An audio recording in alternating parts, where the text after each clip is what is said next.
मेरा नाम सुधीर कुमार है और मैं हरिद्वार कनखल में रहता हूँ। योग ऋषि स्वामी कर्मवीर जी के साथ मैं 25 वर्षों से अपनी सेवाएं दे रहा हूँ।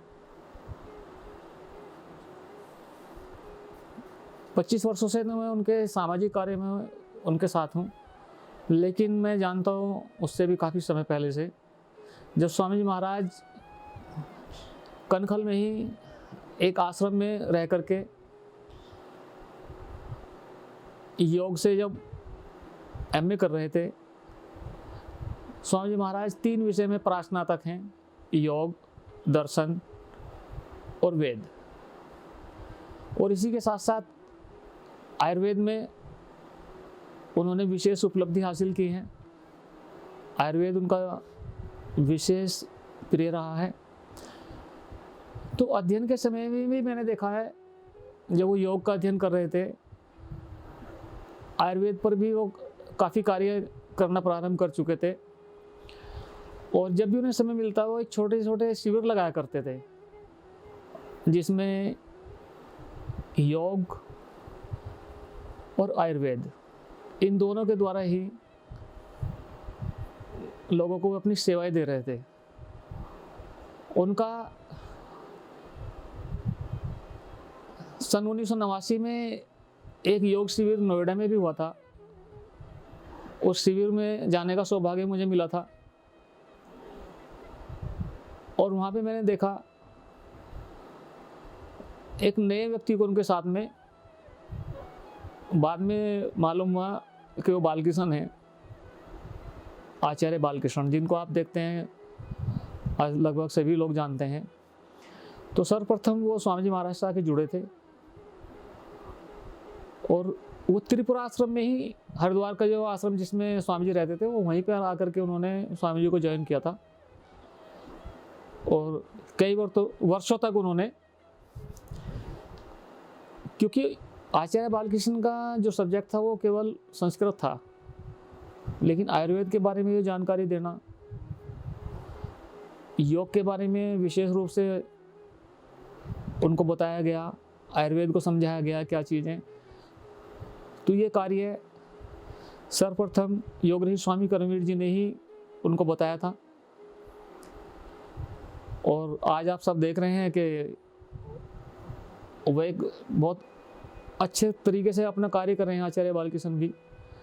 लेकिन मैं निर्बाध रूप से कह सकता हूँ, इसमें कोई संदेह नहीं है कि इस सब की प्रेरणा उनको स्वामी कर्मवीर जी महाराज से मिली। आज भी मैं उन्हें देखता हूँ, कभी कभी वो किसी कार्यक्रम में आते हैं तो वो सम्मान देते हैं स्वामी जी महाराज को। तो उसके बाद त्रिपुरा आश्रम से निकल करके स्वामी कर्मवीर जी महाराज, आचार्य बालकृष्ण और स्वामी रामदेव, इन्होंने एक ट्रस्ट गठित किया कनखल में ही, दिव्य योग मंदिर ट्रस्ट के नाम से। और वहाँ पर मैं प्रबंधक के रूप में मैंने अपनी सेवाएं दी थी। तो स्वामी जी महाराज के साथ जो मेरा संबंध है ये काफ़ी समय से है। मैंने उनको अत्यंत निकट से देखा है। उनको स्वभाव अत्यंत विनम्र, सरल स्वभाव, कभी उनको तनाव में नहीं देखा, कभी किसी विषय पर उनको किसी ऐसी अवस्था में नहीं देखा कि भाई लोग कहें कि ये क्या। हर वक्त सौम्य और सरल स्वभाव उनका मैंने देखा है। उस टाइम बहुत सारे रोगी आते थे जो सक्षम नहीं थे आयुर्वेद की औषधियों का मूल्य चुकाने में। स्वामी जी का एक संकल्प था कि जो भी व्यक्ति यहाँ पे आश्रम में आएगा उसको स्वास्थ्य लाभ होगा और उसका मूल्यांकन पैसे से नहीं किया जाएगा, उसको स्वास्थ्य लाभ होना चाहिए। ये प्राथमिक उनका विषय रहा है। आज मुजफ्फरनगर के पुरकाजी एक टाउन है, वहाँ पर नहर के किनारे उनका आश्रम है। वहाँ हजारों लोग स्वास्थ्य लाभ प्राप्त कर चुके हैं। आज भी चिकित्सालय में सुबह से लोग जाते हैं और शाम तक वो चलता रहता है। कोई ऐसा व्यक्ति जो सक्षम नहीं है आयुर्वेदिक दवाइयों का मूल्य देने में भी, उनको वो निःशुल्क सेवा प्रदान करते हैं। तो स्वामी जी के इस स्वभाव से हमें प्रेरणा लेनी चाहिए कि चिकित्सा जो है ना एक पुण्य कार्य है, क्योंकि और एक सामाजिक कार्य भी है। अगर हम किसी रोगी को आरोग्य दे दें, उसको आरोग्य प्रदान कर दें, तो ये एक समाज के लिए एक कल्याणकारी कार्य तो होगा ही, इसमें तो कोई संदेह नहीं है। आज ऐसे बहुत सारे लोग हैं जो चिकित्सा में केवल पैसे के अभाव से अपनी जान खो देते हैं, लेकिन क्योंकि स्वामी जी एक सन्यासी हैं, देश का और समाज का हित सोचना उनकी मूल प्रवृत्ति में शामिल है। वो एक सच्चे संत की भूमिका में कार्य कर रहे हैं। सच्चे संत हैं, एक अच्छे आयुर्वेद चिकित्सक हैं, और योग और गौरक्षा अभियान में भी उनकी विशेष रुचि है। कई विषयों पर जो एक साथ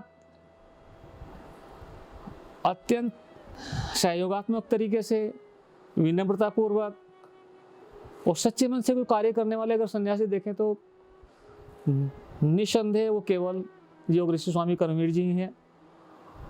और ये मेरा सौभाग्य है कि मैं इतने वर्षों से उनके साथ हूँ, और आगे भी उनका आशीर्वाद हमेशा मुझ पे बना रहेगा।